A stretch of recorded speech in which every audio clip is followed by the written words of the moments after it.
우리가 지난 시간에 1차 미분 회로에 대한 얘기를 거의 다 했어요. 그죠? 자, 이미 다 잘 알겠지만, 우리가 뭘 배웠는지를 다시 생각하면, 자, 1차 미분 회로를 우리가 풀어낼 때, 제일 먼저 해야 될 게 뭐예요? 회로 해석을 먼저 해야죠. 회로 해석을 할 때, 오모의 법칙, 태블행 노튼, 아니면 KCL, KVL을 써서 푸는 거를 일단 해야 돼요.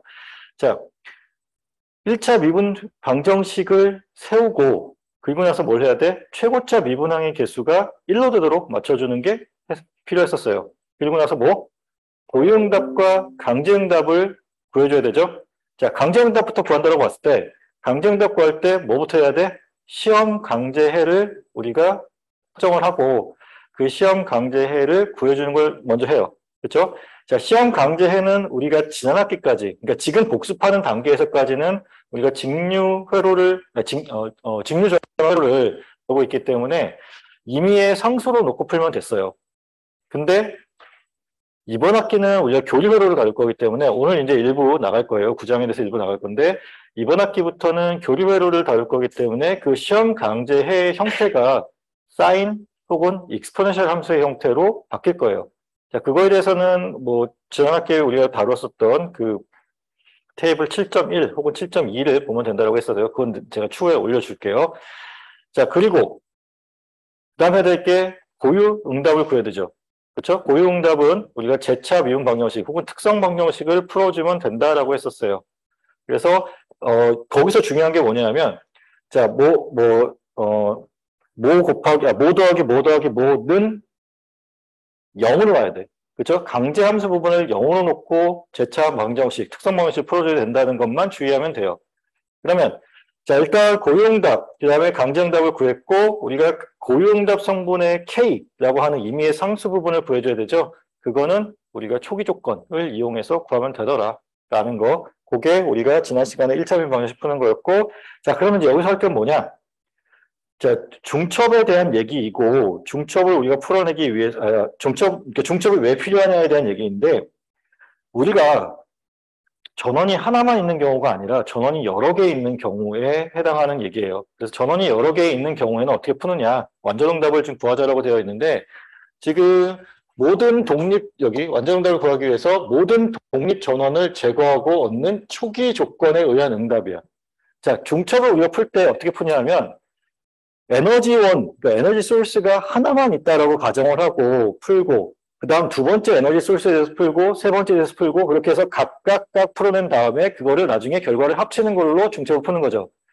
자, 지금 초기 조건이라고 하는 것이 이제 고유응답 성분에 해당되는 거가 될 텐데, 강제응답이 아니라, 그러니까 이 어떤 회로가 있을 때 그 회로를 구동시키는 에너지원이 여러 개가 있겠죠. 거기에 전류원 1, 전류원 2, 전압원 1, 전압원 2가 있고, 그리고 또 뭐가 있냐면 그 회로 내부에 저장되어 있는 에너지에 의해서 구동되는 결과가 나오겠지. 여기 얘기하는 이 초기 조건에 의한 응답은 그거예요. 그러니까 에너지원이 여러 개 있는데 그 중에 하나야. 근데 그게 뭐냐? 이 회로에 원래 저장되어 있던 에너지가 또 다른 에너지원으로서 보는 거예요. 그리고 나서 그 다음 중요한 게 뭐냐면 모든 독립전원은 제거하는 거야. 하나만 남겨야 되니까. 그리고 나서 뭐예요? 자, 초기 조건을 제거하고 그리고 얻는 독립전원의 응답인데 독립전원이 하나만 있을 때는 한 번만 해주면 돼요. 이 과정을. 근데 독립전원이 여러 개 있을 때는 그 개수만큼 반복해줘야겠지. 자, 그것만 주의하면 될 것 같아요. 자, 그래서 지금 보면은 자, 쭉쭉 놓고 보자. 아이고. 자, 지금 이와 같은 1차 미분 방정식이 세워져 있다고 보는 거예요. 그리고 지금 이게 강제함수에 해당되는 부분이고 지금 최고차 미분의 개수가 1로 맞춰져 있죠. 그리고 지금 여기 써 있는 얘는 초기 조건이야. 그러니까 초기 조건이 있는 이유는 이 회로에 이미 저장되어 있는 에너지가 있다라는 걸 알려주는 거죠. 그래서 첫 번째 보면은 독립전원을 제거하고 그리고 나서 초기 조건에 의한 응답을 구한다라는 건데 독립전원을 제거한다라고 하는 거는 그냥 단순히 얘를 여기 지금 독립 하나만 있는 경우에요. 얘를 0으로 놓고 풀 수 있는 거고 그리고 나서 어떻게 풀어? 자, 이거 조건을 이용해서 푸는 거예요. 그리고 두 번째는 초기 조건을 제거하고 자, 초기 조건을 제거한다는 거는 초기 조건이 0이라고 놓고 푸는 거예요. 그리고 이 ft가 존재한다고 놓고 푸는 거지. 그렇게 했을 때, 자, 이거에 대한 응답을 구하게 되면 뭐 이렇게 나온다고 하게 되면, 자, 그것을 이용해서 우리가 문제를 풀어낼 수 있더라. 자, 그리고 맨 아래 쓰여져 있는 것처럼 독립전원 응답이, 독립전원이 여러 개인 경우에는 저기 XST라고 하는 것을 구하기 위해서 중첩의 원리를 이용한다. 자, 그러면 이제 예제를 통해서 같이 한번 문제를 풀어보도록 합시다. 지금 여기 보이는 것처럼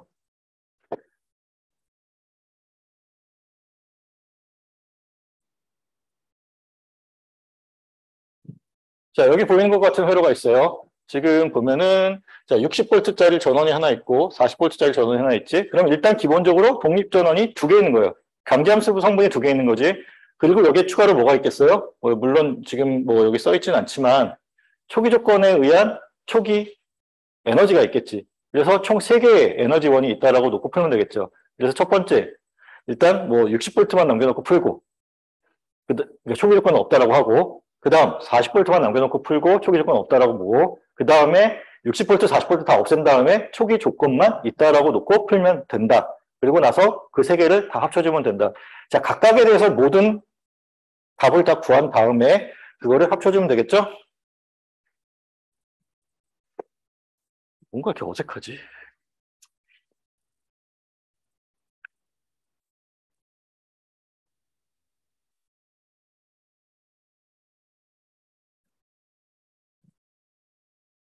자, 봅시다.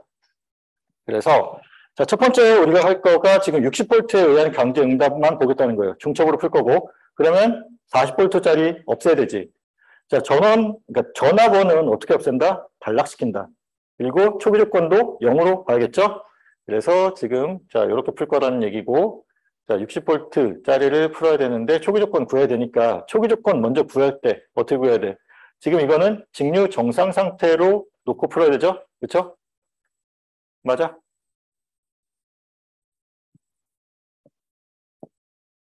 일단 요 스위치 파악해 봅시다. 스위치 자체가 그 t 이퀄 0에서 이렇게 된다는 얘기는 무슨 얘기야?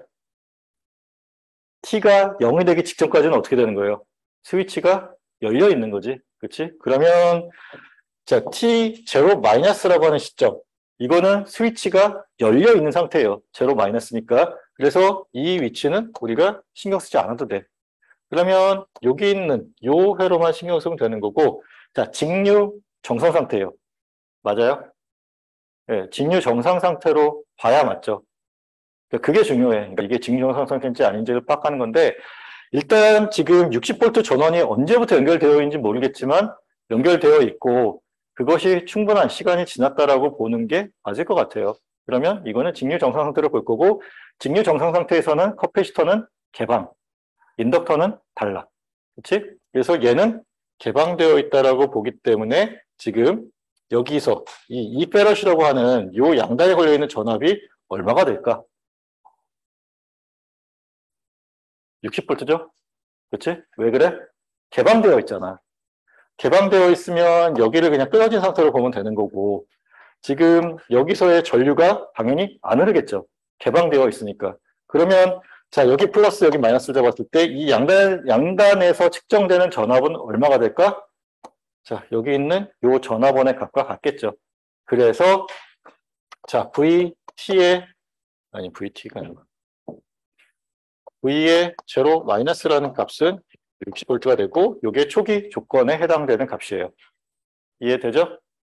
자, 그러면 그 다음 봅시다. 일단 초기 조건은 뭐 나중에 필요하니까 구했고, 자, 이와 같은 회로가 있어요. 자, t가 0보다 클 때에 스위치가 닫혔고, 지금 갑자기 점퍼가 됐다. 스위치가 닫혔고, 그리고 나서 여기 40V 전원을 없애는 거야. 왜냐하면 우리가 지금 하고자 하는 거는 60V에 의한 응답만 구하고 싶은 거예요. 그래서 없앴어요. 그러면 지금 봅시다. 일단 저기 A라고 하는 노드에서의 전압을 뭐로 봐야 돼? V로 봐야지. 그렇지? 지금 우리가 이런 경우에 자, 여기 레퍼런스 잡아주고 이렇게 되면 아래쪽에 마이너스 위쪽 플러스 그러면 여기 0이고 이 위쪽 A에서의 값이 결국은 VT가 되겠죠. 그래서 VT에 대한 방정식을 풀어보는 걸로 한번 해봅시다. 자, 지금 이거를 우리가 요 노드에, 그러니까 노드 전압을 구하기 위해서 우리가 뭘 써? KCL을 쓴다 그랬어요. 자, 노드 어널리시스라는 게 결국 KCL에 대한 거였잖아요. 그러면 지금, 자, 여기에서의 전압을 VT라고 놓고, 지금 여기서 전부 다 나간다라고 볼까? 네. 자, 여기 VT로 놓고, 지금 여기 있으니까 이쪽에서의 노드 전압은 얼마? 60V. 그렇지? 여기 아래쪽에 레퍼런스 있다고 보고, 자, 0V고 이렇게 거슬러 올라가면 마이너스 플러스니까 60V만큼의 전압 상승이 생기죠. 그러면 여기가 60V 되겠지? 그러면 자, 이쪽으로 전류가 흐른다라고 봤을 때 이쪽이 전압이 또 높다라고 보고 이쪽이 전압이 더 낮다라고 봐야지 이쪽 방향으로 전류가 흐를 거잖아요. 그렇죠? 그러면 VT에서 60V를 빼고 그게 여기 플러스 마이너스로 봤을 때 여기 3옴의 양단에 걸려있는 전압이 되는 거고, 자, 우리가 전압 알고 저항하니까 전류 구할 때 우명치 써야겠지? 그래서 지금 여기 있는 요 3분의 1, V1S로 놨구나. 네, 그러니까 첫 번째 소스에 대한 값이라고 해서 V1S로 놓은 거고, 지금 V1S-60으로 지금 놓을 수 있죠. 자, 두 번째. 얘는 뭐예요? 1옴짜리 저항을 가로질러서 흐르는 전류죠. 자, 여기 0V 있었고, 거꾸로 거슬러 올라가도 아무것도 없잖아. 그치? 1옴의 양단에서 여기 0V, 여기 뭐 V1S, 맞나? V1S, T라고 봅시다. 그러면 지금 요거에서 요거 빼고 요걸로 나눠준 거가 전류에 해당되죠? 그래서 여기 밑에 이제 1로 나눠준 부분이 생략되긴 했지만, 이게, 이 오른쪽으로 나가는 전류. 자, 위에서 아래로 내려가는 전류는 우리가 C 곱하기 DT분의 DV로 풀어주면 되죠? 그래서 여기 캐패시턴스 상수가 2페럿이니까 2 곱하기 DT분의 DV1S로 풀어주면 됩니다. 자, 요게 일단 뭐예요? 회로 해석을 마친 거야. 회로 방정식을 써준 거고, 저기서 우리가 뭘 해야 돼요? 저거를 이제 미분 방정식의 형태로 정리를 해야 되고, 그러기 위해서는 뭘 해야 된다? 최고차 미분항의 개수를 1로 맞춰주면 되죠? 그래서, 자, 이와 같이 최고차 미분항의 개수가 1이 되도록 미분 방정식을 바꿔줬어요.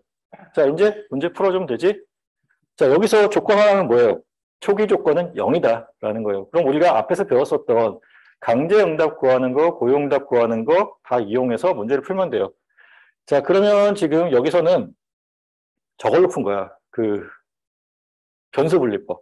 네, 변수분리법을 해서 풀게 되면, 자, 뭐 이와 같은 과정을 통해서 쭉쭉 풀 수 있고, 그래서 자, 여기 V1S라고 하는 것이 이렇게 나오는데, 지금 여기 K 값을 우리가 어떻게 특정하느냐? 0일 때, 그러니까 T 이퀄 0일 때 V1S 값이 0이다라고 하는 초기 조건을 놓고 풀게 되면은 이게 여기 보면은 자, 요게 0이 되잖아요. 0-15 이퀄 여기 지금 요 t 대신에 0 들어가니까 요 항이 1이 되고 k가 되잖아. 그래서 k 값이 15가 나오는 거예요. 자, 초기값이 없어진다라고 하는 의미가 초기값이 0이 된다라는 거고, 그것을 이용해서 우리가 앞에서 했었던 것처럼 요 상수를 구할 수 있어요. 그래서 그걸 구하게 되면 저기 있는 것처럼 15, k가 살아있냐? 예, 여기 밑에 있네요. 그래서 k값 대신에 15가 들어가서 저렇게 문제가 풀어진다. 자, 초기 조건 이용해서 이렇게 푼 거다라는 거고. 자, 두 번째, 이제 40V에 대한 건데, 다시 반복되고 있고, 자, 40V짜리를 풀기 위해서는 여기 40V만 남기고, 여기 지금 단락돼서 없어졌죠? 자, 문제 푸는 방법은 동일해요. 여기에서의 노드 전압을 V2S로 놓고, 우리가, 자, KCL을 이렇게 풀어주면 되겠지? 이번에 달라지는 거는 여기가 아까는, 그러니까 여기 레퍼런스를 잡았을 때, 여기가 아까는 0V였지만 지금은 40V가 돼요. 그렇죠? 그리고 여기 0V가 되겠죠? 그러면, 자, 그거를 이용해서 지금 회로 방정식을 푼 게, 그러니까 세워준 게 아래와 같고, 저기서도 마찬가지로 최고차 미분항의 개수가 1이 되도록 바꿔주게 되면 지금 여기 나와 있는 것 같고, 그리고 이제 변수분리법을 이용해서 마찬가지로 풀어주게 되면, 그리고 지금 V2S라고 하는 것이 이와 같이 풀어지게 됩니다. 자, 그러면 이제 뭐 두 개의 강제 함수에 대해서, 그러니까 두 개의 독립정원에 대한 거는 각각 문제를 풀었고, 세 번째, 초기 조건에 의한 걸 풀어주면 되겠죠? 자, 초기 조건에 의해서 풀어줄 때는 뭘 신경 써야 된다? 독립정원을 다 없애줘야 돼요. 그래서, 자, 지금 여기 있는 회로에서 독립정원을 다 없애주고 나면, 자, 이것만 가지고 문제를 푸는 거죠. 그렇죠? 그러면, 자, 지금 보는 것처럼 여기서도 마찬가지로 여기서의 값을 이제 VIC로 놓고 푸는 거고, 이렇게 나간다라고 봅시다. 이렇게 해서 문제를 풀게 되면, 자, 이렇게 풀어도 되고, 지금 여기서는 어떻게 풀어도 돼요? 지금 여기서 이렇게 나오는 이유는, 자, 얘랑 서로 뭐예요? 병렬 연결이죠. 병렬 연결인 경우 어떻게 한다? 평행 이동이 가능해. 그러면 지금 여기 있는 요 1옴과 3옴을 서로 붙여서 병렬 등가 저항을 구할 수 있겠죠? 지금 아래쪽에 들어간 이거가 병렬 등가 저항이에요. 그러면 지금 위에서 아래로 내려가는 여기를 VIC라고 봤을 때 위에서 아래로 내려가는 전류 그리고 여기서 이렇게 내려가는 전류가 서로 같아야겠지. 물론 3옴과 1옴이 합쳐졌다고 봤을 때 그러면 지금 여기가 이제 합성 등가 저항에 대한 거 그리고 여기 위치가 이 VIC에서 이렇게 전류가 흐르는 거고 하나 여기에서 내려가는 거니까 합성 등가 저항을 가로지서 흐르는 전류 그리고 여기 커패시터를 가로지서 흐르는 전류의 합이 0이다를 놓고 풀게 되면 자 이와 같이 풀어진다는 거예요. 그래서 저거를 우리가 또 이제 마찬가지로 풀어내게 되면 자 이와 같은 답이 나오게 되고 자 우리 중첩으로 풀었으니까 완전 정답을 구하기 위해서는 어떻게 해야 돼? 앞에서 구했던 것들 V1S, V2S 그리고 VIC라고 하는 것을 각각 다 더해주게 되면 우리가 구해야 되는 완전 정답이 된다. 그래서 VT는 이와 같이 구해지는 게 우리가 원했던 거예요. 이해돼요? 자, 그 다음, 이제 요거는 우리가 뭐 지난 학기에 뭐 잠깐 다뤘었던 내용인데 우리가 이제 그 회로의 어떤 요소들을 함수식으로서 표현하는 거를 계속 연습하고 있었어요. 자, 유닛 스텝 펑션이라는 거를 우리가 도입을 했었어요. 스위치의 동작을 나타내게 한 거고, 자, UT라고 하는 유닛 스텝 펑션은 어떻게 정의가 되느냐? 자, 이 괄호 안에 있는 이 값이 0보다 크거나 같으면 1이야. 그리고 0보다 작으면 0의 값을 가져요. 자, t가 0보다 크거나 같으면 즉 ut의 값이 1이 되고 t가 0보다 작으면 자, ut의 값이 0이 되는 이와 같은 형태가 돼요. 그럼 이거를 우리가 그래프적으로 그려보면 자, 0에서 1의 값을 갖는 걸로 바뀌게 되고 0 이하에서는 0의 값을 갖는 이런 계단 형태의 함수를 만들더라. 그리고 유닛이라고 이름을 붙이는 이유는 계단의 높이가 1이기 때문에 그래요. 그래서 유닛 스텝 펑션, 그러니까 아무것도 붙어있지 않은, 그러니까 웨이팅 팩터가 아무것도 없는 이 형태를 우리가 그러니까 그러니까 높이가 1인 계단 함수로 볼 수 있고 그 계단이 언제 생기냐는 괄호 안에 있는 t 값이 혹은 괄호 안에 t 값이든 뭐든 상관없어요. 괄호 안에 있는 값이 0보다 클 때는 1, 0보다 작을 때는 0. 알겠죠? 그래서 지금 요거에 대한 거가 있었고 지금 요거 봅시다. t-t0에 대한 건데 자 t-t0가 0보다 크면 다시 말하면 t가 t0보다 크면 그때는 1인 거예요. 그렇죠? 그래서 t가 t0보다 클 때 1이고 자 t-t0가 0보다 작을 때 다시 말하면 t가 t0보다 작을 때는 0의 값을 갖는 거죠. 그렇죠? 그래서 괄호 안에 있는 요 값들이 0보다 크거나 같냐 아니면 0보다 작냐에 따라서 이 값이 결정되고 그래서 t0일 때 계단이 만들어진다 라는 얘기를 할 수 있죠. 그래서 이게 도대체 뭘 뜻하는 거냐? 여기 있는 것처럼 지금 VUT라고 하게 되면 t equal 0일 때를 기준으로 그러니까 t가 0보다 작을 때는 전화번의 값이 얼마예요? 0이야. t가 0보다 이게 0보다 같거나 크면 그때 여기 앞에 있는 이 v라는 값의 전압을 갖는 전화번이 되는 거죠. 그리고 이거를 표현하게 되면 지금 여기 있는 이런 스위치를 가지고 표현할 수 있죠. 자, t가 0보다 클 때, t가 0이 될 때 여기 있는 이 스위치가 이쪽으로 와서 접속이 되게 되면 지금 이런 형태의 회로가 구성이 되는 거고, 그러면 여기 전화번 V만큼이 여기서 측정이 되는 거죠. 그렇죠? 자, 다음 2차 미분 방정식이에요. 힘들다 그랬대. 네. 자, 우리 2차 미분 방정식 같은 경우는 자, 1차 미분 방정식과 푸는 방법은 다 동일해요. 단지 다른 게 뭐야? 2차 미분 방정식이기 때문에 최고차 항이 2차 항으로 표현된다는 거고, 최고차 미분항이 2차 항이라는 거고, 그리고 또 하나, 초기 조건이 두 개가 필요해요. 그것만 차이가 나. 자, 그러면 봅시다. 뭐 1차 미분 회로와 2차 미분 회로의 차이는 이거죠. 자, 1차 미분 회로에서는 하나의 다이나믹 엘리먼트, 그러니까 저장 회로, 그러니까 RC가 있거나 RL이 있거나, 커패시터와 인덕터가 저장할 수 있는 소자이죠. 저장할 수 있는 소자 중에 한 종류만 있는 경우가 우리가 1차 미분 회로에 해당되는 거면 2차 미분 회로는 그러니까 두 개의 종류야. 그러니까 커패시터가 두 개 있는 게 아니라 커패시터와 인덕터가 동시에 존재하는 경우로 생각하면 돼요. 그래서 RLC 회로로 구성되어 있는 경우가 이 경우에 해당된다라고 보면 돼요. 자, 그래서 지금 여기 있는 요거가 이제 우리가 해야 되는 부분인데, 아까도 얘기했지만 동일해요. 동일한데 차이가 나는 건 이거지. 1차 미분 회로 같은 경우는 지금 여기 있는 것처럼 이와 같은 최고차 미분항이 1차인 경우이고, 2차 미분 회로는 여기 있는 것처럼 최고차 미분항이 2차 식으로 표현되는 거예요. 그리고 자, 요게 차이가 나는 거죠. A1, A0라고 하는 두 개의 미지수가 있어요. 이게 미지의 상수. 자, 미지의 상수가 아니지. 저건 그냥 상수. 예, 미지가 아니고 그냥 상수. 자, 그래서 구하는 건 동일해.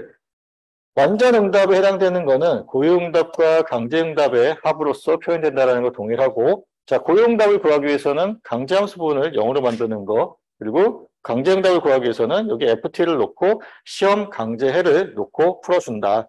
이렇게 하게 되면 지금 여기 아래쪽에 있는 것처럼 XN과 XF의 합으로서 지금 그러니까 여기 그 완전 응답이 구해진다라는 거예요. 자, 요거 우리가 뒤에서 예시를 갖고 좀 같이 얘기를 하면, 자, 고용답 XN은 2차 미분 방정식을 만족해야 되고, 자, 우리가 경험적으로 이 고용답이 이와 같은 형태로 생겼다라는 거를 알고 지금 시험 고유회를 저렇게 설정해 쓰고 있죠. 자, 얘를 우리가 대입해 쓰게 되면, 자, 여기 XN 대신에 XN의 자리에, 물론 여기 영어로 된 거 좀 다시 강조하고, XN 대신에 K 곱하기 익스ponential ST를 넣고 정리를 하게 되면, 자, 이와 같이 정리가 돼요.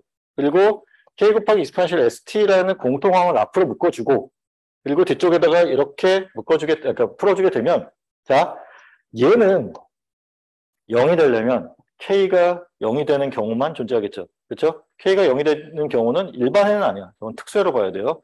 그래서 K가 0이 되는 경우를 우리가 굳이 가정하지 않고 얘를 0으로 만들려면 어떻게 해야 돼요? 뒤쪽에 있는 얘가 0이 되어야겠죠. 제가 0이 될 수 있도록 만들어주려면 S에 대한 2차 방정식을 풀어주면 되는 거고, S에 대한 2차 방정식 근을 구하기 위해서 우리가 뭘 써? 근의 공식. 그래서 근의 공식을 이용해서 이와 같이 S1과 2의 값을 이렇게 정의를 할 수 있어요. 그리고 저 근의 형태에 따라서 고유응답의 형태가 달라지게 되죠. 그러니까 그 고유응답의 그 패턴이 달라지게 되지. 그래서 얘가 특성 방정식인 거야. 이 S1과 S2의 값이 그러니까 실근이면서 중근이냐, 아니면 두 개의 실근이냐, 서로 다른 실근이냐, 아니면 두 개의 복소근이냐에 따라서 그 값에, 그러니까 고유응답의 근의 형태가 달라지기 때문에, 고유응답의 해의 형태가 달라지기 때문에 그거를 우리가 특성 방정식이라고 부른다. 자, 그래서 지금 보면 XN1, XN2를 K1 곱하기 익스포넨셜 S1t, K2 곱하기 익스포넨셜을 S2t로 놓게 되는데, 자, 저렇게 놓을 수 있는 경우는 두 개의 실근을 갖는 경우에 저렇게 되는 거고, 중근과 복소근에 대해서는 뒤에서 좀 보도록 합시다. 일단, 이렇게 되면은, 자, xn이라고 하는 거는 xn1과 xn2의 합으로서 보게 되는데 k1, k2라고 하는 두 개의 미지의 상수가 아직 남아있죠. 그래서 쟤네 둘을 갖다가 구해주기 위해서 우리가 뭘 써야 된다? 두 개의 초기 조건이 필요해요.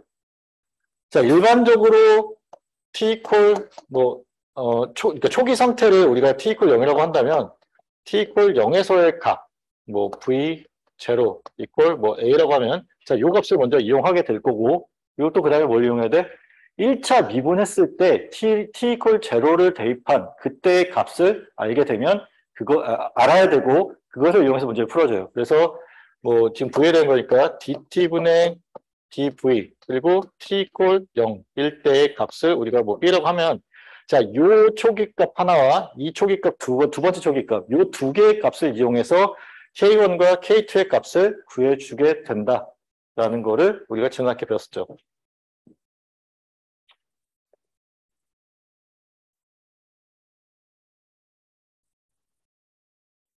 예제를 봅시다. 지금 예제를 보면은 자, 여기서의 고용답을 구하래요.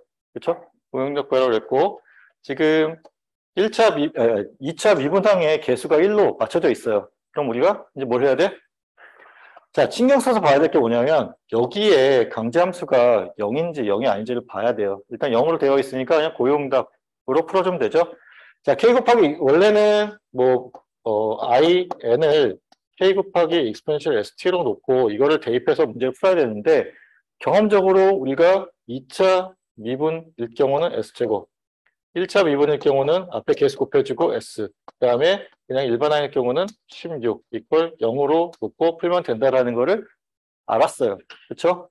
그래서 이 식이 나왔고 그냥 인수분해를 통해서 값을 S1과 S2의 값을 구하게 되면 S1이 마이너스 2, S2가 마이너스 8의 값을 갖는 두 개의 실근을 갖는 경우에 해당돼요.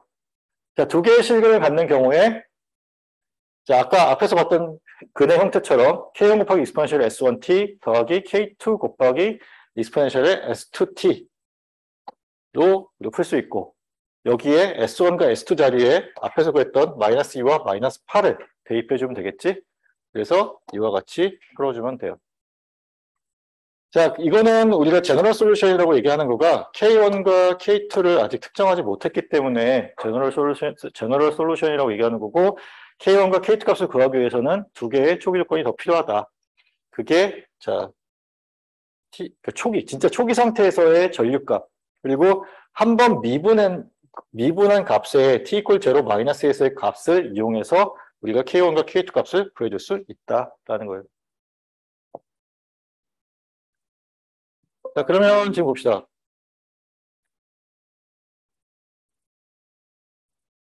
그러니까 일반적인 풀이를 보는 거예요. 그래서 2차 시스템의 경우에 S1과 S2는 자, 실수 또는 이제 복소수의 형태를 가질 거고 이거를 우리가 이와 같이 보는 거예요. 지금 S제곱 플러스 A1S 플러스 A0. 아까 2차 미분 방정식의 그 일반적인 형태의 개수를 여기를 A1, 여기를 A0로 놨었잖아요. 그거를 그냥 갖고 와서 보는 거야. 그래서 지금 보면은 자, 이거를 이렇게 놓을 수 있다는 건데 자, 이거가 중요한 게 아니라 중요한 건 이거예요. 자, 비감쇄 고유 진동수라고 하는 것과 감쇄비를 정의하게 되는데 비감쇄 고유 진동수와 감쇄비가 자, 이와 같은 형태로 정의가 된다. 자, 이게 중요해. 요거는 외워주자라고 했었죠. 자, 오메가 제로라고 하는 비감쇄 고유 진동수 혹은 비감쇄 고유 주파수는 자, 지금 보면은 오메가 제로의 제곱이 A 제로에 해당돼요. 그러니까 요 값에 루트를 씌우면 오메가 제로라고 하는 비감쇄 고유 진동수가 나오는데 저거를 우리가 플러스 마이너스를 놓는 게 아니라 진동수는 항상 플러스의 값을 가져야 되기 때문에 여기 보는 것처럼 플러스만 우리가 취하면 돼요. 마이너스 값은 없어도 됩니다. 이해돼요? 자, 그리고 여기 감쇄비라고 하는 것은 지금 이와 같이 정의가 되게 되고 그래서 2 루트 A 제로분의 A1이 되고 이거를 우리가 다시 쓰게 되면 2 오메가 제로분의 A1에 해당하는 값으로 바꿔 쓸 수도 있겠죠. 자, 요거는 우리가 외워주자. 자, 그리고 지금 이제 특성 방정식을 우리가 일반적으로 복소수의 형태를 표현했을 때 S1과 S2의 값을 자, 시그마 플러스 마이너스 J 오메가의 형태로 표현한다.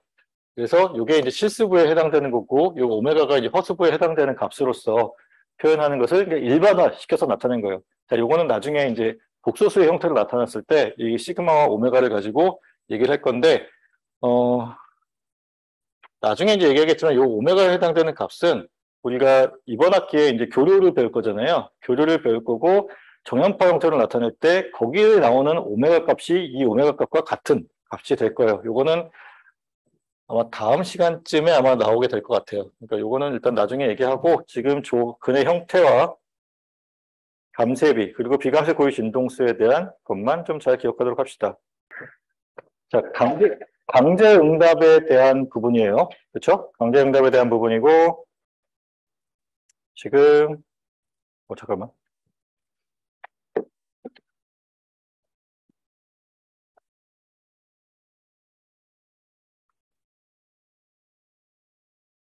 자, 강제응답에 대한 부분이고, 지금 여기서 달라지는 거는 요 FT라고 하는 요 함수가 살아있다는 것만 달라져요. 자, 그리고 여기서는 우리가 저희 시험 고유해를 그냥 일반 상수로 놓으면 되기 때문에 특별히 여기서 더 설명 안 할게요. 그러니까 X, F 이퀄 A라고 놓고, 그거를 여기 대입하고 해서 A 이퀄 뭐를 구해주면 그 강제응답을 구할 수 있는 거죠. 자, 지금 보면은 여기서 자, IT를 구하라고 되어 있고 VG가 16V로 나와 있네요. 지금 여기가 16V인 거고, 지금 보면은 I1, I2가 지금 여기 설정이 되어 있네. 자, 쟤를 이용해서 문제를 풀게 되면, 자, 지금 여기 안쪽에 메쉬 커런트가 설정이 되어 있잖아요. 이 경우는 어떻게 풀어야 돼? KVL을 이용하는 거겠지. 메쉬 애널리시스를 이용하는 거잖아. 노드가 잡혀 있으면 우리가 KCL을 쓰는 거고, 메쉬 커런트가 잡혀 있으면, 혹은 룹을 우리가 분석해야 되면 그때는 그러니까 메쉬 애널리시스를 하는 거죠. 그때는 KVL을 쓰는 거죠. 자, 지금 KVL을 써야 될 것 같죠? I1과 I2가 우리가 모르는 거잖아. 그러면, 자, 여기서 우리가 앞에서 배웠던 것 중에 생각해야 될 게 수동보호 규정. 그래서, 자, 전류의 방향을 이렇게 잡았으니까 굳이 저 전류의 방향에 어긋나게, 다시 말하면 수동보호 규정에 어긋나게 굳이 잡을 필요가 없죠. 그래서 자, 플러스 마이너스 여기도 플러스 마이너스 합시다. 여기는 마이너스인 건 어쩔 수 없고. 그러면 지금 보면은 자, 여기 8V짜리가 8V 8oh짜리가 있고 여기 4oh짜리가 있죠. 그러면 지금 보면은 여기 합쳐 써져 있는데, 자, 8 곱하기 I1 만큼의 전압 강화가 있는 거고, 자, 2헨리짜리 요 인덕터를 기준으로 해서 전압 강화가 2 곱하기 DT분의 DI1만큼 일어나겠지? 그리고, 자, 여기 가운데 끼어 있는 양쪽에 걸쳐 있는, 저항이 있어요. 자, 4옴 저항을 기준으로 I1은 순방향이고, I2는 역방향이지? 그래서 더하기 4 곱하기 I1 마이너스 I2로 계산할 수 있죠. 그렇죠? 이거 이퀄 VG가 되면 되는데 VG가 문제에서 16V라고 했으니까 이게 16이 되면 되겠네. 자, 요거 이해되죠? 자, 그리고 두 번째, 오른쪽에 있는 메쉬를 보게 되면, 자, I2가 지금 역시나 시계 방향으로 흐르고 있고, 플러스 마이너스 하면 되겠지? 자, 여기는 강제함수가 따로 없어요. 그래서, 자, 여기 1 곱하기 DT분의 DI2의 전압 강화. 그리고, 자, 여기 4옴을 기준으로 했을 때, I2가 아래에서 위쪽 방향으로 가고, I1이 위에서 아랫방향으로 가니까, 4 곱하기 I2 마이너스 I1을 하게 되면, 이게 4옴 저항에서 I2를 기준으로 설정했을 때의 전압 강화만큼 일어나는 거지. 그래서 그거를 쓰게 되면 이렇게 풀었으면 이렇게 되는 거고 합쳤으면 이렇게 되는 거고, 그거 이퀄 0이 되도록 만들어주면 되죠. 그럼 식 2개 나왔고 저 식 2개를 하나로 합쳐서 2차 미분 방정식 형태로 만들면 돼요. 그래서 지금 이렇게 화살표가 복잡하게 되는데, 자, 얘를 이 위에 있는 이 식을 이용해서 I1 이퀄 이렇게, 그리고 DT분의 DI1 이퀄 이렇게 표현을 해. 그리고 나서 이거를 위에 식에 대입해서 풀어주게 되면 I2에 대한 식으로 바뀌겠죠? 그래서 지금 I2의 2차 미분식의 형태로 주어졌어요. 그래서 요거 이퀄 32가 되는 게, 자, 일단 우리가 최고차 미분항의 개수를 1로 맞춘 미분 방정식, 2차 미분 방정식이에요. 이해되죠? 자, 그러면 이제 우리가 저기까지 구했다라고 하고,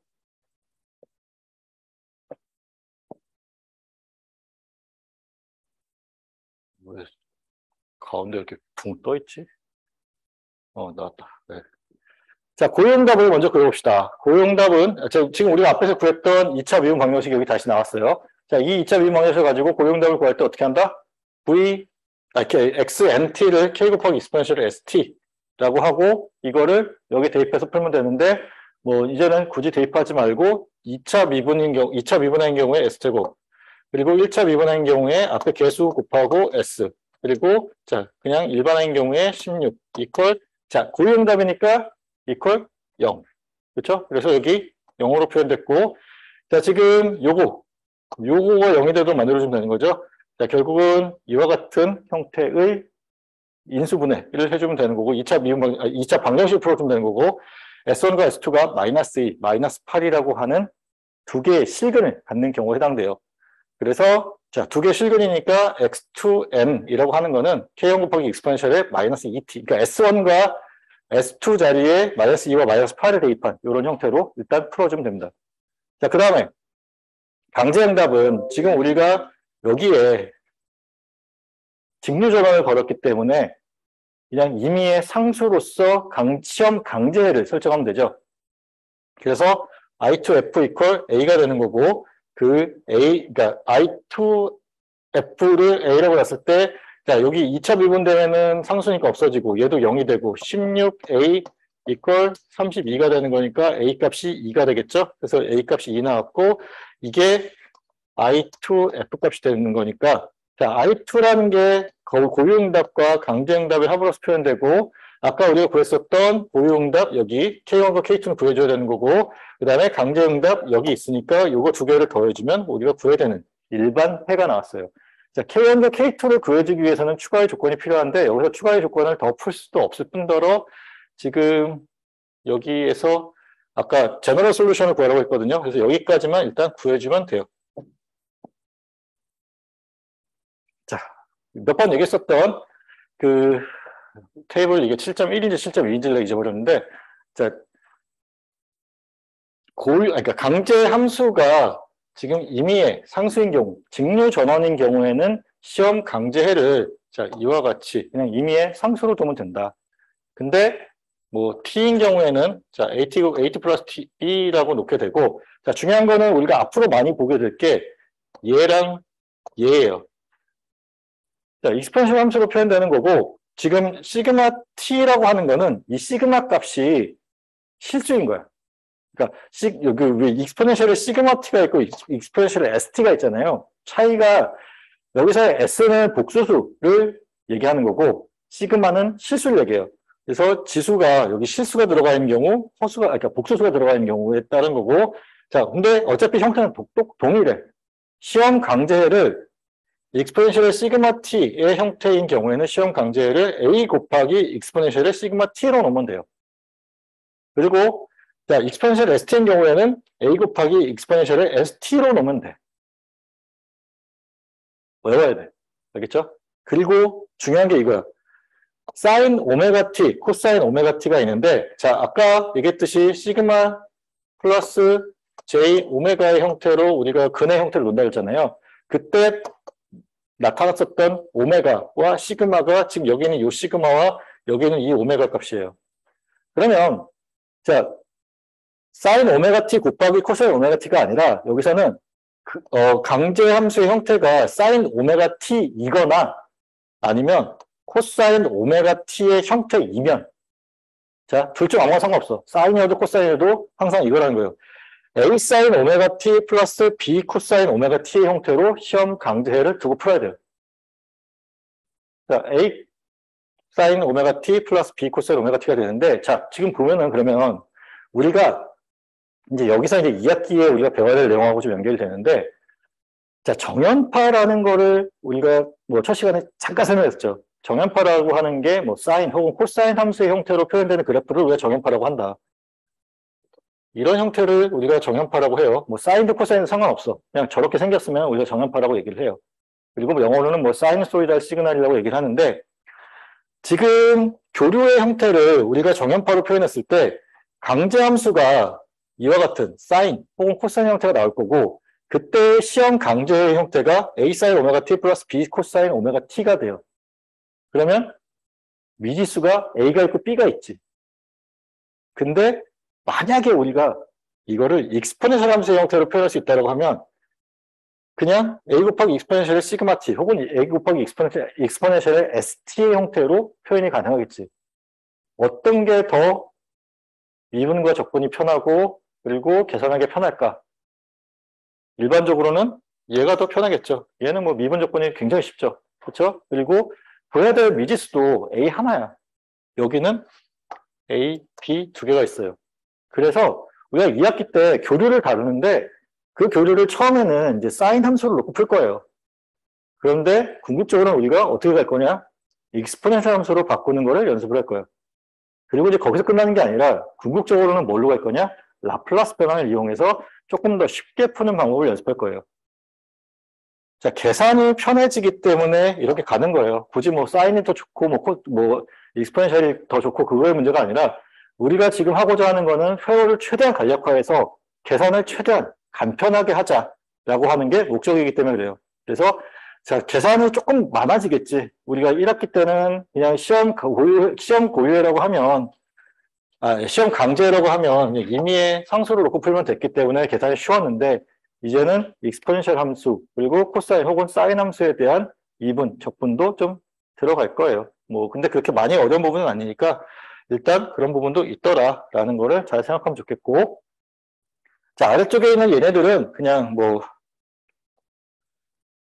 나올 일이 거의 없어요. 적어도 나랑 할 때는. 이제 뭐 좀 더 어려운 어떤 시험을 준비한다고 하면은 그때는 좀 할 수 있는데 지금 나랑 하는 과정에서는 일단 눈여겨봐야 될 게 얘, 그다음에 얘, 그리고 이거 이렇게는 좀 외웁시다. 그래서 이거의 형태, 이거의 형태, 이 형태들은 반드시 외우고 있었으면 좋겠어요. 그래서 강제 함수의 형태에 따라서 시험 강제해를 설정하는 방법은 좀 외우고 있자라는 얘기예요.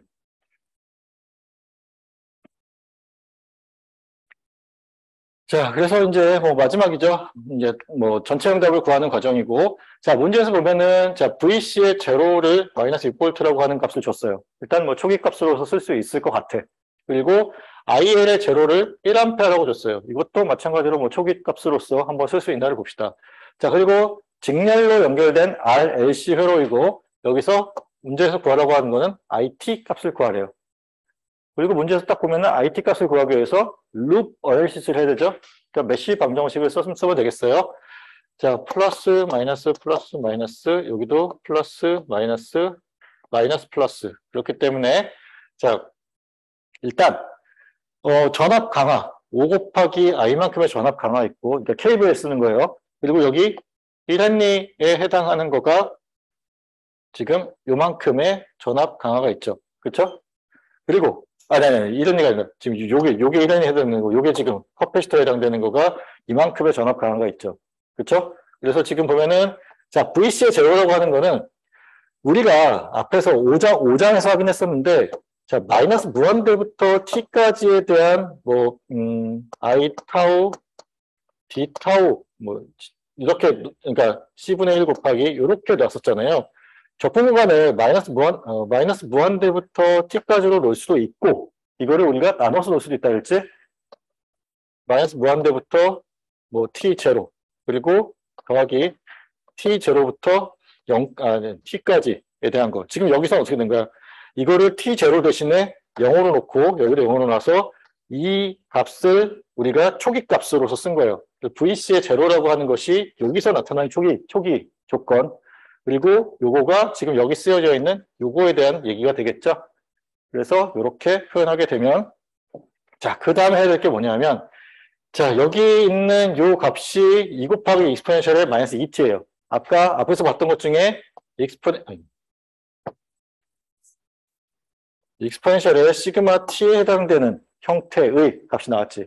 자, 이 경우에 어떻게 한다? a 곱하기 익스포넨셜의 시그마 t가 시험 고유해가 되다, 아니, 시험 강제해가 된다라는 게 방금 봤었던 테이블에 나왔던 얘기죠. 그래서 자, 얘를 2차 미분 방정식으로 바꿔주기 위해서 양변을 시간에 대해서 한번 미분하죠. 그렇게 하고 최고차 미분하는 개수를 1이 되도록 바꿔주면 이와 같은 값이 나와요. 그러면 여기서 특성 방식을 풀어줘야 되지, 일단. 자, S제곱 플러스 5S 플러스 4 이퀄, 자, 여기는 0으로 맞춰줘야 되죠? 0. 그래서 이 방정식을 풀어주게 되면 S1과 S2가 마이너스 1과 마이너스 4의 값을 가져요. 그래서 고용답 IN이라고 하는 거는 K1 곱하기 익스포넨셜의 마이너스 T 플러스 K2 곱하기 익스포넨셜의 마이너스 4T라고 고용답이 나왔고, 자, 강제응답은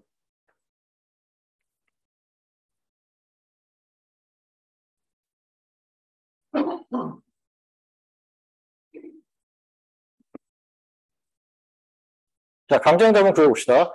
지금 아까도 방금 전에 얘기했던 것처럼 시험 강제해를 a 곱하기 익스포넨셜의 마이너스 2t로 주자고 했죠. 그렇죠? 이 형태가 익스포넨셜의 뭐 시그마 t인데 시그마를 마이너스 2로 놓게 되면 자, a 곱하기 익스포넨셜의 시그마 t가 시험 강제가 되는 거고 시그마 자리에 마이너스 2 들어가면 되는 거죠. 그래서 a 곱하기 익스포넨셜 마이너스 2t라고 하는 것이 시험 강제해가 돼요.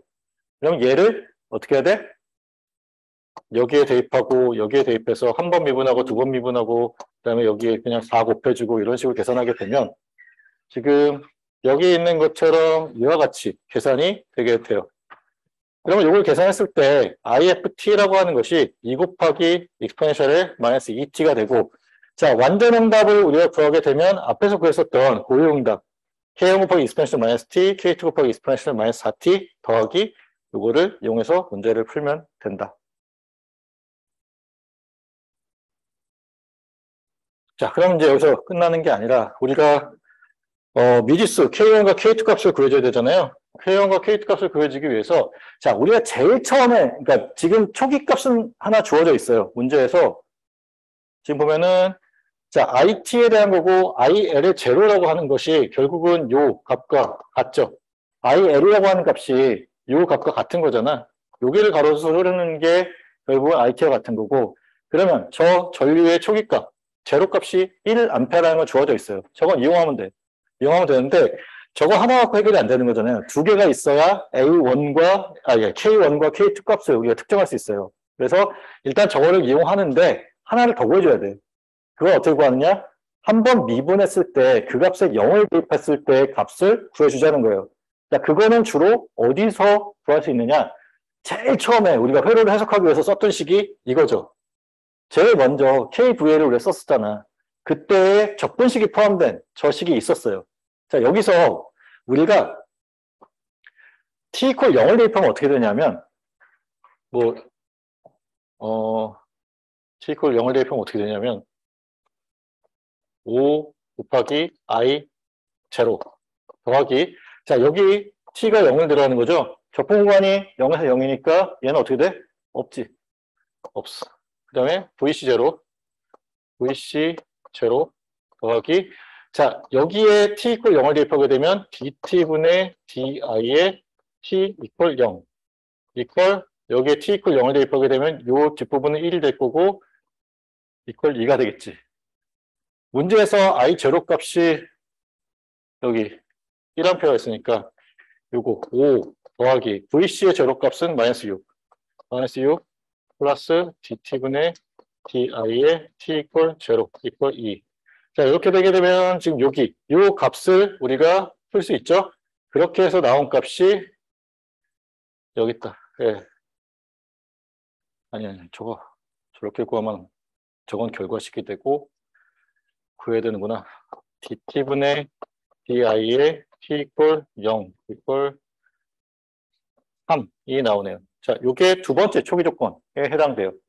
자, 첫 번째 초기 조건은 IL equal 0이라고, IL 제로가 1A라고 하는 게 첫 번째 초기 조건. 여기 있는 요게 두 번째 초기 조건. 그러면, 자, 첫 번째 초기 조건에 의해서 지금 요 위에 있는 IT에 T 대신 0을 대입하는 거야. t 대신 0을 대입하면 자, 여기 k1만 남죠? 그치? 여기 k2만 남지? 여기 2만 남아. 그 값이 얼마가 돼야 돼? 1A가 돼야 돼요. 그래서 k1, k2 더하기 2가 1이라고 하는 값이 나오더라. 이해되죠? 그래서 k1 더하기 k2가 마이너스 1이라는 값이 그래서 나와요. 그러면 그 다음에 얘가 어떻게 나오냐는 건데, 그러니까 dt분의 di에 t 이퀄 0 이퀄 뭐 3이라는 값은 우리가 구했고, 이걸 어떻게 이용할 거냐는 건데, 자, 얘를 시간에서 한번 미분하면 되지. 시간에 대해서 한번 미분하면 되죠. 그렇죠? 그래서 자, 이거 미분하면은 지금 미분해서 0 대입하는 거야. 마이너스 k1 익스포넨셜 마이너스 t 마이너스 4k2 익스포넨셜 마이너스 4t 더 마이너스 4의 익스포넨셜 마이너스 2t. 자, 여기에 각각 t 대신 0 대입하면 얘 1 될 거고 얘 1 될 거고 얘 1 되겠지. 그러면 마이너스 k1 마이너스 4k2 그다음에 마이너스 4 이퀄 얼마가 되냐면 여기서 우리가 본 것처럼 3이 돼야 돼요. 그러면 지금 K1, K2라고 하는 미지의 수가 두 개가 있고 식이 두 개가 나왔어요. 1번씩, 요게 2번씩. 그러면 우리가 이걸 가지고 방정식을 풀어줄 수 있죠. 요 아래쪽에 있는 것들은, 아래쪽에 있는 요 식은 그러니까 이 3을 구해주기 위한 식이에요. 네, 그냥 아까 얘기했던 것처럼 풀면 되는 거고, 그렇게 했을 때 지금 이와 같은 형태의 식이 나타난다. 이거를 풀어주게 되면. 자, 그러면 우리가 저 방정식을 풀어주게 되면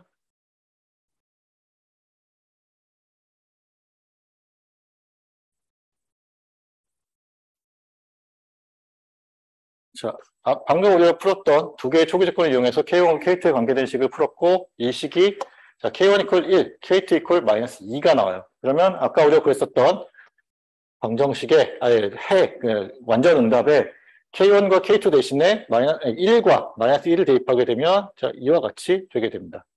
그래서 IT 이퀄 자, 이와 같은 답이 우리가 구해야 되는 완전 응답. 자, 중요한 거 2차 미분 방정식이고 그때 우리가 두 개의 초기 조건이 있어야 된다는 거를 명심해요. 알겠죠? 두 개의 초기 조건을 구하는데 첫 번째 초기 조건은 뭐?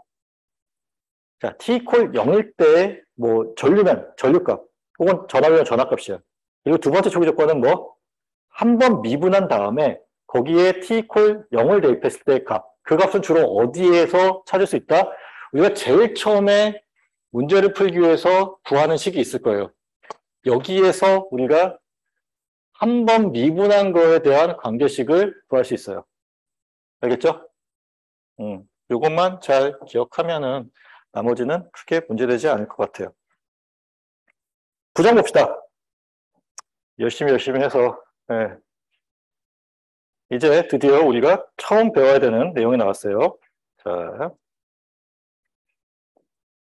자, 9장에서 우리가 배워야 될 내용은 이래요. 그러니까 사이너소이드라고 하는 것과 뭐 시너소이드라고 읽어도 되고 페이저라는 것에 대해서 배울 거예요. 자, 뭐 어떻게 무슨 얘기인지 페이저 혹은 위상에 대한 얘기 들어봤어요? 아직 안 들어봤지? 예. 일단 정연파라는 거를 배울 거고 그다음 이제 3장에서 페이저라는 걸 배울 건데 처음 나오는 개념이죠. 그렇죠? 우리가 앞으로 다룰 내용들은 궁극적으로는 복소수를 다룰 거예요. 자, 복소평면이라는 거는 들어봤을 거야. 근데 복소평면을 정의해라 라고 하면은 딱히 어떻게 될지 잘 모르겠어요. 그 이유가 복소수라는 것 자체가 자연계에 존재하는 그런 수의 개념이 아니에요. 우리가 계산을 편리하게 하기 위해서 임의로 만들어 놓은 거기 때문에 우리의 어쨌든 이게 뭐 인식의 한계를 넘어가는 형태야. 그래도 우리가 배워보자고 한다면 앞으로 이제 이런 단위원을 놓고 볼 거예요. 단위원을 놓고 볼 거고 자, 이 단위원에서 이 점의 위치가 어디에 있다라고 하는 거를 어떻게 정의할 거냐. 이게 이제 당장 이제 이번 시간 그리고 다음 시간에 우리가 고민해야 될 부분이야. 자, 그러면 이 점이 어디서 시작했는지를 알아야겠죠. 자, 이거는 우리가 약속을 할 거예요. 자, 이 점이 시작되는 위치는 여기를 우리가 점의 시작 위치로 볼 거야. 그리고 제가 움직이는데 양의 방향, 그러니까 양의 방향, 정방향, 이라고 합시다. 정방향을 앞으로 이 방향을 우리가 정방향으로 볼 거예요. 저 방향으로 움직이는 거를 우리가 앞으로 계속 얘기를 할 거고, 자, 그러면, 아이고, 색깔이, 요 점이 이게쯤 갔어. 네, 여기쯤 갔어요. 그럼 저거를 우리가 어떻게 정의할까? 저 점의 위치. 일단, 일반적으로 우리가 하는 거 어떻게 해요? 이 점에서의 x값과 y값을 알면 저 점을 특정할 수 있지. 그러니까 저 점의 위치라는 거는 저 점이 가지고 있는 고유의 어떤 그런 위치 정보에 대한 거예요. 일반적으로 우리가 x값과 y값을 알면 되잖아. 그렇죠? 그러면 x값과 y값 어떻게 구할 거냐? 일단 주어지면 다행인데 안 주어지면. 자, 일단 정보는 몇 개 있어야 돼. 뭐가 있어야 되냐면 여기서부터 이 점까지의 거리는 알고 있다라고 합시다. 결국은 저 점까지의 거리가 뭐예요?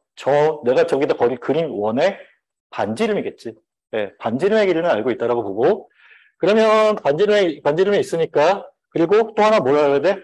각도를 알고 있다라고 봅시다. 세타. 그러면, 자, 요런 직각삼각형을 그리게 되면, 이 길이와 요 각을 알고 있으면, 요거에 대한 길이를 우리가 구할 수 있죠. 코사인이잖아. 코사인 관계잖아요.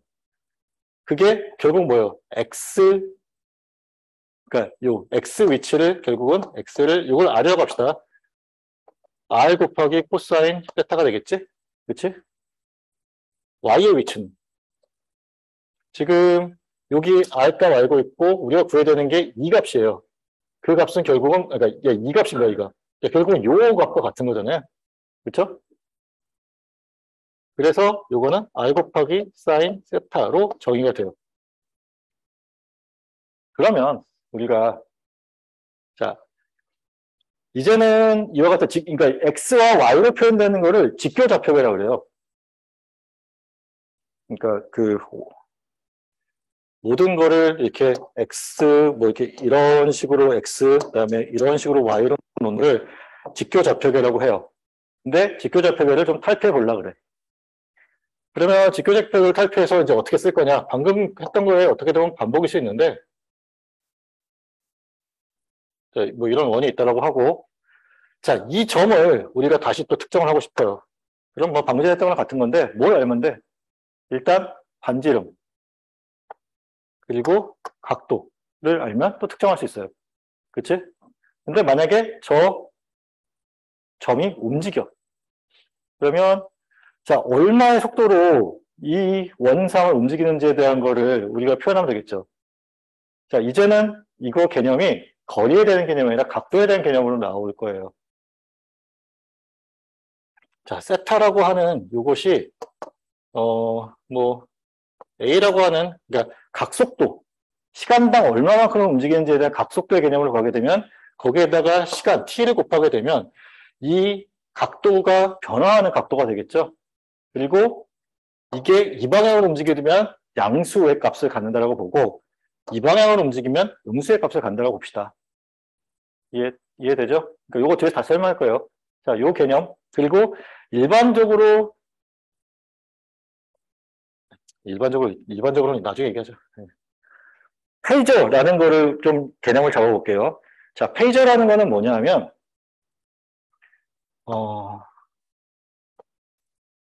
다시 원이 또 나와. 원이 나오는데, 자, 이 원상을 움직이는 점이 두 개가 있어. 두 개가 있다고 하면, 자, 여기에 A라는 점이 있고, 여기에 B라는 점이 있어요. 그러면 이 A점과 B점이 있는데, 둘 사이에 각도에 대한 차이가 있을 수 있겠죠. 그러니까 결국은 각도가 시간이야. 아까 얘기했지만 요 세타를 뭐 각속도를 오메가라고 했을 때 오메가 t라고 하는 걸로 정의할 수 있어요. 그러면 각도가 움직이는 거가 결국은 시간과 관련이 된 거죠. 이 속도는 일정하다라고 봤을 때. 그러면 자 얘와 얘의 각도의 차이. 그러니까 요거를 세타 1, 요거를 세타 2라고 합시다. 그러면 세타 1 마이너스 세타 2만큼의 차이가 뭐 어떤 세타 3가 되겠지? 그러면 이 세타 3라고 하는 게 결국은 뭐냐면 시간에 대한 차이를 나타내는 것과 같아요.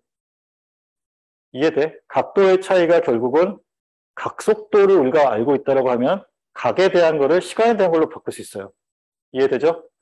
그러면 자, A와 B의 시간의 차이를 우리가 위상으로 정의를 해요.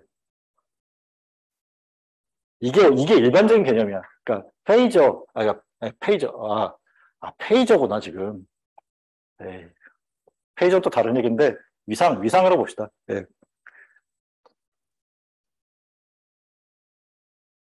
페이저는 지금 저기 정연파를 또 표현하기 위한 다른 좌표계인데 네, 극좌표계를 얘기하는 건데 저건 나중에 지금 내가 열심히 설명하는 건 페이지야, 페이지. 네, 위상에 대한 개념이고 그 위상이라고 하는 것이 결국은 둘 사이의 위치차인데 이거를 조금 더 간단하게 얘기하면 자, 우리가 표현할 때 있어서 어떤 점이 여기서 출발할 수도 있고 여기서 출발할 수도 있겠죠. 그렇죠? 출발 위치를 알려주는 거를 우리가 위상이라고 보면 돼요. 여기서 출발하면 보통 이제 파이 오랜만에 쓰니까 이상하네.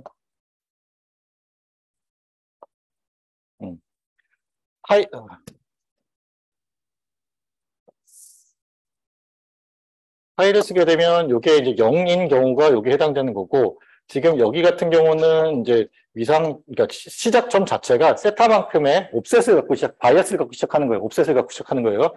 그래서 파이가 세타인 경우에 해당돼요. 자, 이런 관계를 우리가 여기 9.2에서 배울 거예요. 그리고 여기 이제 뒤에 있는 내용들은 차차 보도록 합시다. 우리가 앞에서 봤었던 이제 그 저항이라는 개념이 있었잖아요. 저항의 역수가 뭐였지? 누가 G는 했어. 네, G 맞아. G는 맞는데 그걸 뭐라고 읽어? 지은이가 한 것 같은데? 컨덕턴스. 그렇지? 자, 우리가 실수 회로에서는, 그러니까 실수 소재로 되어 있는 회로에서는 자, 저항, 그러니까 레지스턴스와 이제 컨덕턴스의 개념으로 봤어요. 자, 우리가 앞으로 복소 소를 다룬다 그랬어요. 자, 복소 평면에서 다루는 복소 회로에서는 자, 얘가 저항에 대한 개념이고 얘가 컨덕턴스에 대한 개념으로 쓸 거예요. 앞으로 임피던스라고 하면은 그냥 저항인데 복소 평면에서 정의된 저항을 임피던스라고 본다라고 보면 될 것 같아. 자, 어드미턴스라고 하는 거는 자, 같은 개념인데, 그러니까 컨덕턴스와 같은 개념인데 복소 평면에서 정의된 것이 컨덕턴스이다라고 보면 돼요. 알겠죠? 자, 그러면 이제 뭐 임피던스 컴바인이라고 하는 거는 결국 뭐겠어요? 합성 저항을 구하는 거야. 근데 여기서는 이제 저항만 있는 건 아니고 RLC가 다 존재한다라고 보면 돼요. 알겠죠? RLC가 다 존재하는 그 회로에서의 임피던스 합성은 결국 저항 다루듯이 한다. 그래서 자 봅시다. 자, 직류전원 뭐 그냥 강의 시작이니까 또 이렇게 역사적인 얘기가 나오더라고. 그래서 보면은 뭐 1800년대 후반까지 직류 전원이 전력을 공급하는 주요 수단이었대요. 나도 이 책 공부하면서 처음 알았어. 네, 교류 전원은 자, 장거리 전송에 보다 효율적이고 경제적이래. 그러면 뭘 쓸까? 과연 지금 현재에는 당연히 교류를 쓰겠죠. 장거리를 전송해야 되는 문제도 있고 돈도 적게 들어. 그럼 당연히 교류를 쓰겠죠. 그래서 자, 교류라고 하는 것, 교류 전원이라고 하는 것은 전원 전압 혹은 전원 전류가 시간에 따라서 변화하는 경우를 얘기한다. 자, 정현파에 의해서 구동되는 회로를 얘기한다. 자, 이제 새로운 개념. 우리가 지금 뭐 몇 번 얘기는 했지만, 자, 정현파에 대해서 우리가 공부를 먼저 해볼 거예요. 자, 정현파라고 하는 것이 뭐냐? 사인 함수와 코사인 함수의 형태를 가진 신호. 자, 여러분들 머릿속에 지금 사인 함수, 코사인 함수가 머릿속에 떠오를 거예요. 사인 함수, 코사인 함수는 기본적으로 무슨 함수야? 주기 함수죠. 그렇죠? 주기 함수고 일정한 진폭을 가지는 형태로 구성이 돼요. 그렇죠? 자, 그리고 이제 자연계 신호를 대부분 다 정연파 신호로 특징 지을 수 있어요. 나중에 이제 여러분들이 뭐 푸리에 변환 같은 거를 내년 1학기 때 배울 건데 푸리에 변환의 기본적인 성질은 뭐냐면 기본적인 가정은 뭐냐면 저런 사이너소이드 형태의 신호의 리니어 컨비네이션으로 모든 신호를 다 표현할 수 있다라고 하는 게 푸리에 변환의 기본 가정이에요. 지금 내가 얘기해봐요. 자, 그리고 이제 발송과 전송이 쉽다. 저런 건 그냥 미분 적분해도 정연파다.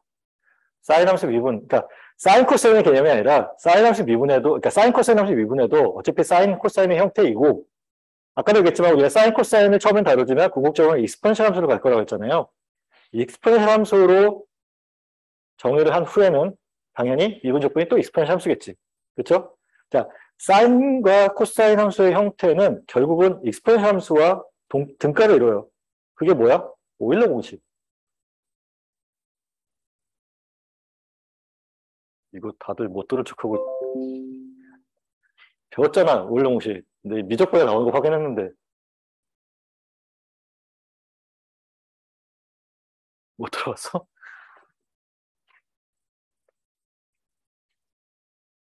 엑스포넨셜의 j 세타라고 합시다. 그럼 이거는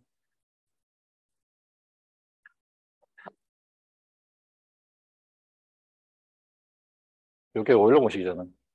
익스포넨셜 함수와 사인 함수 간의 관계식. 등가예요. 얘를 이렇게 변화할 수 있는 거고 이걸 이렇게 변화할 수 있는 거야. 알겠지? 응.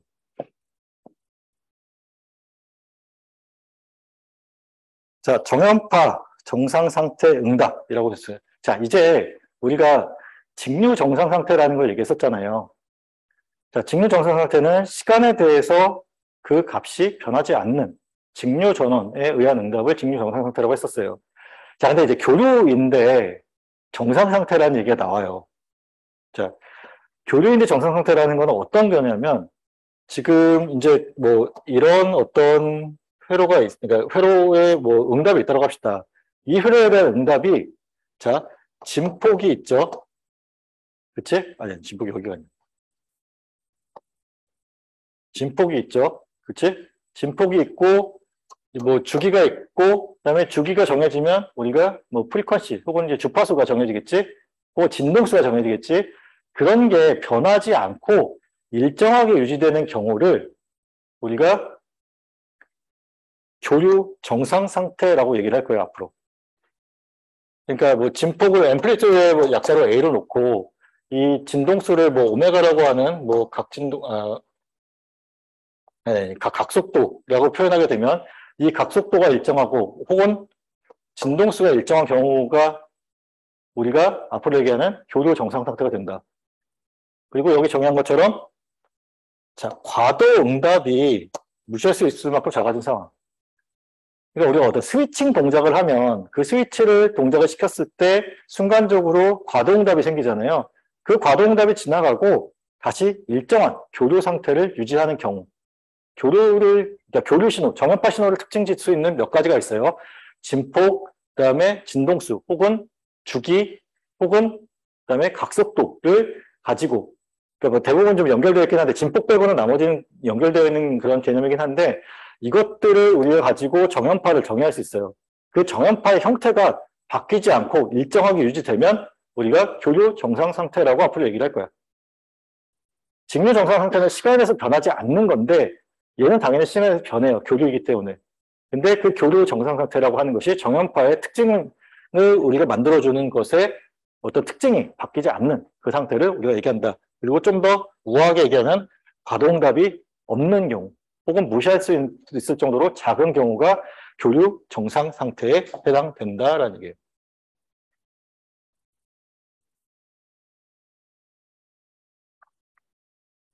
자, 여기까지 혹시 질문 있나요?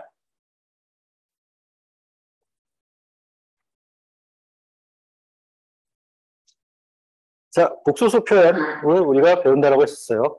자, 복소수는 우리가 뭐 어떤 자연계에 존재하지 않는, 그러니까 임의로 우리가 도입한 거예요. 그래서 자, 복소 평면이라고 하는 것은 X축을 실수축, Y축을 허수축으로 놓고 우리가 정의를 해요. 그래서 자, 이와 같은 지금 이게 이제 직교 좌표계죠. 직교 좌표계의 표시를 하기 위해서 여기 써있는 것처럼 직교 형식으로 표현할 수 있겠지.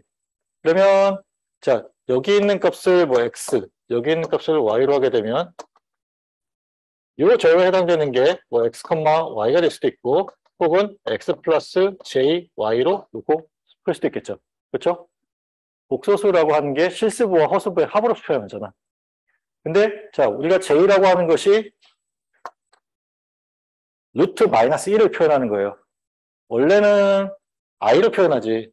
i가 루트 마이너스 1을 나타내는데 우리가 회로에서 i는 전류를 나타내는 기호가 그러니까 혼동될 수 있기 때문에 우리가 어떻게 한다? i 대신에 앞으로 계속 j를 쓸 거예요. 이해되지? 자, 그리고 이제 좌표계 중에 또 이제 지수, 극형식이라는 게 있어요. 뭐 그러니까 지금 직교 형식, 직교 좌표계에는 복소수의 혹은 복소 신호의 합과 차를 계산하는데 유리해요. 합과 차를 계산할 때는 직교 좌표계가 편해. 근데 곱셈 마이너스셈 계산할 때는 좀 이게 어려워. 그래서 지수 형식, 극형식이라는 거를 도입할 거예요. 자, 모두 다 복소수를 표현하기 위한 거야. 근데 어떤 경우에는 지수, 좌표계를 이용하는 게 편할 때가 있고 어떨 때는 극좌표계 혹은 극형식을 이용하는 게 편할 때도 있어요. 그래서 여기 지금 예시로 들어볼게요. 자, 방금 전에 했던 것과 마찬가지로 이 점을 우리가 정의를 할 건데 이 점을 정의하기 위해서 아까 얘기했지만 원점에서부터 여기까지의 거리 r과 그 사이에 끼인 각을 알게 되면 우리가 저 점을 특정할 수 있겠지. 그렇지? 그리고 저거를 우리가 이게 결국은 뭐예요? 그러니까 거리 구하는 거잖아. 원점으로부터의 거리. 이거의 거리가 아니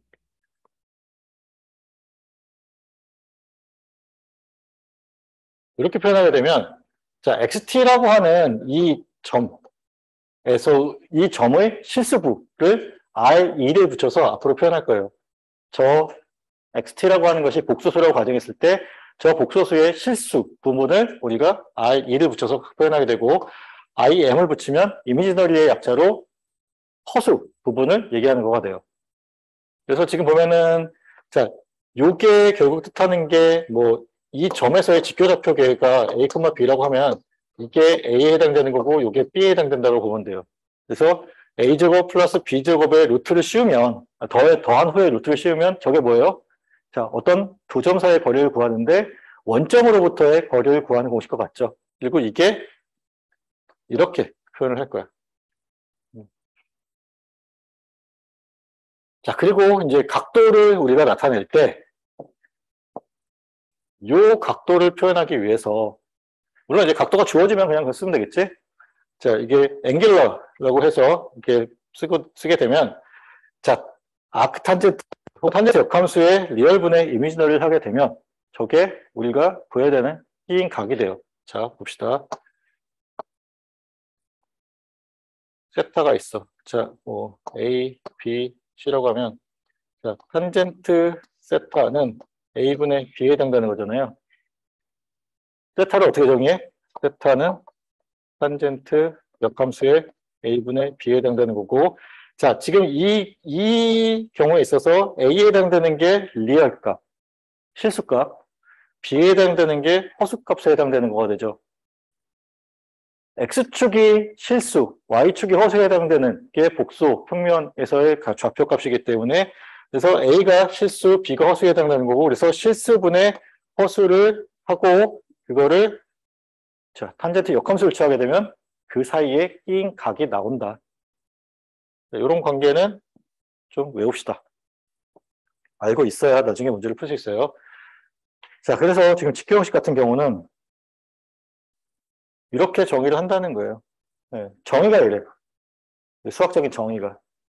리얼 넘버 같은 경우에 이렇게 정의하고 이미지너리 넘버 같은 경우에 이렇게 정의해. 자, 요거 뭔지 알죠? xt를 알파 플러스 j 베타라고 놓읍시다. 그러면 x의 아스테릭스의 t 이거 뭐야? 혈내 복소수라고 얘기하거나 혹은 컴플렉스 컨주게이트라고 얘기하는 거죠. 자, 실수부의 부호는 같고 그러니까 실수부 허수부의 값은 똑같아. 근데 단지 다른 게 뭐예요? 허스부의 부호가 달라. 그래서 알파 마이너스 J 베타로 놓는 게 켤레 복소수 혹은 뭐 공액 복소수 혹은 뭐 컴플렉스 컨주게이트라고 얘기하는 거예요. 그러면 자, 얘 둘을 더해. 둘을 더하면 뭐만 남아요? 실수부만 남지. 그래서 요게 2 알파가 되는 거고 그걸 2로 나눠주니까 요게 알파가 되겠지. 허스부 같은 경우는 자, 위에서 아래 걸 빼. 그러면 알파 없어지고 자, J 여기 J가 빠졌다. 자, 2J 베타가 되겠죠. 요거를 2J로 나눠주게 되면 허수 값이 되겠죠. 그렇죠?